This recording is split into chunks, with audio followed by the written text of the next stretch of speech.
Et nous ouvrons maintenant notre journal de campagne. Dorothée Lachaud, bonjour. Bonjour David. Hier, plusieurs gros meetings étaient organisés, dont celui de Marine Le Pen au Zénith à Paris. Un meeting qui s'est déroulé dans une ambiance électrique. Oui, électrique, c'est vraiment le mot. D'abord, à l'extérieur du Zénith, des heurts ont éclaté avec des militants antifascistes. Et puis, à deux reprises, pendant le discours, des Femen ont interrompu Marine Le Pen avant d'être évacuée par son service d'ordre. La candidate Marine Le Pen, elle, a radicalement durci son discours hier avec une nouvelle proposition sur l'immigration. Je déciderai d'un moratoire immédiat sur toute l'immigration légale pour arrêter ce délire, cette situation incontrôlée qui nous entraîne vers le fond.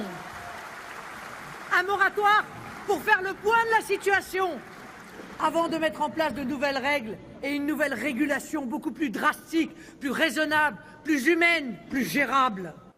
Marine Le Pen qui, je vous le rappelle, souhaite ramener le solde migratoire à 10 000 personnes par an en France. Meeting également hier pour François Fillon. Là, c'était à Nice, en terre sarkozyste. Il a tenté d'afficher un visage uni du parti. En tout cas, c'était bien l'ambition de ce meeting.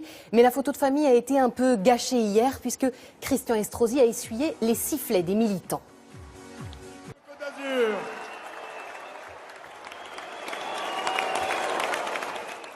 Et l'accolade de François Fillon n'a pas suffi à les faire taire.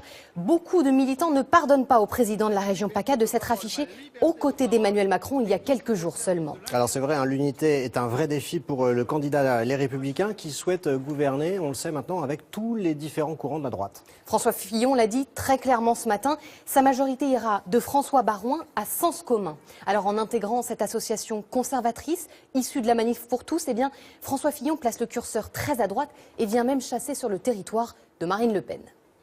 Loin de toute cette agitation, la campagne de Nathalie Arthaud, elle, se poursuit plutôt dans le calme. Dans le calme, elle se poursuit en train, elle se poursuit sur les plateaux télé. La candidate arpente la France pour défendre le cœur de son projet, les ouvriers. Et Nathalie Arthaud n'hésite pas pour ce faire à se rendre sur le terrain. Comme aujourd'hui d'ailleurs, David, elle apporte son soutien aux employés de Whirlpool qui manifestent à Paris contre la fermeture de leur usine d'Amiens. On l'écoute à ce sujet, c'était ce matin. C'est 290 salariés directs, mais c'est aussi 50 sous-traitants, c'est aussi des CDD qui vont se retrouver à la porte. Donc moi, je vais apporter mon soutien, dire que c'est inadmissible d'accepter cette fermeture-là. Et quand même, je pense que tous ceux qui prétendent faire de la lutte contre le chômage leur priorité et qui ne sont même pas capables de dire qu'il faudrait interdire à Whirlpool de fermer cette usine, pensez à qui? Ils ne feront rien. Vous pensez à Jean-Luc Mélenchon, par exemple? Je pense à tous. Je pense à tous, parce qu'il n'y en a pas un pour dire que la moindre des choses, c'est que ce groupe richissime, il maintienne cette usine.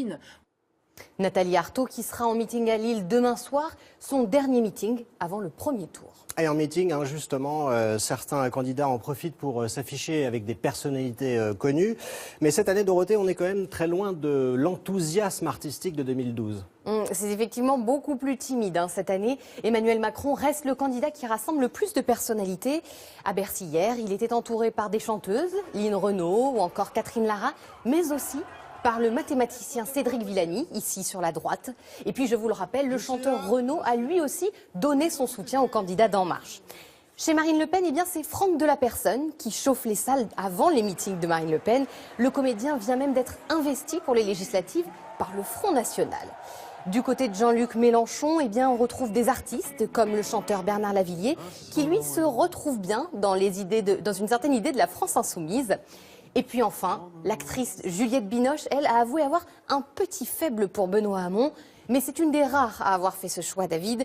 Le candidat lui a décidé de s'en amuser et revendique le soutien des vrais people, comprendre le peuple français. Merci Dorothée. Et puis on se donne rendez-vous demain pour notre prochain journal de campagne. Et puis, toujours à propos de